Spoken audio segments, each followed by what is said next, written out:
دا عوامو کې دا مسله ډیره مشهوره ده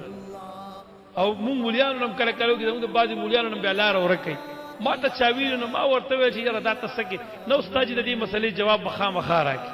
اما مسله بدای تاسو ډیرو دا تاسو په نیټ باندې کیږي داسیم کیږي ابراهیم علیه السلام چې کله اسماعیل علیه السلام د چړی لاندې واچولو علالولو یې حلال نشو دغه په ځای باندې جنت نه یو ګډ راغی اګډ حلال شو تپوس اوس دا دی چې د دې ګډ غوښه بیا چاو خوړه دا د عوامو ګډي رغټه مشهوره ده دومره غټه ایشو ته نه جوړه کی په دې باندې بیا په ګنټو باسونه کوي کله یو مولا ته ټلیفون کې کله بل ته په نیټ باندې دا راځي دا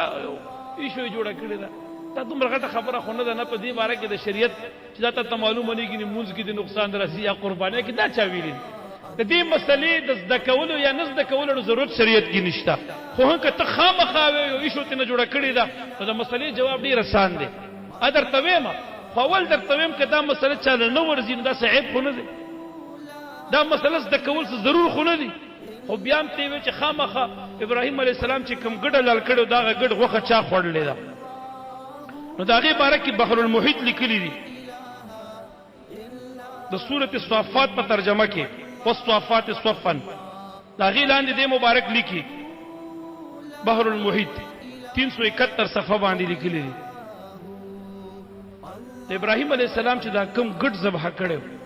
د دې غوښه شام نه وخوړلې او بیا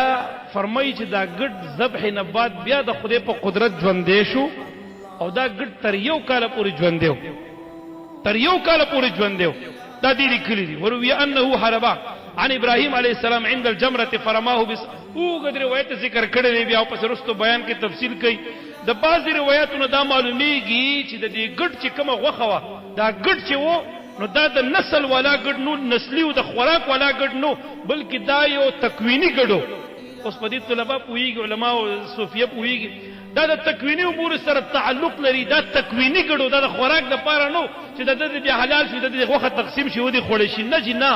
هغه مبارک لیکي صاحب تفسیر لیکي چې دا ګډ تکوینیو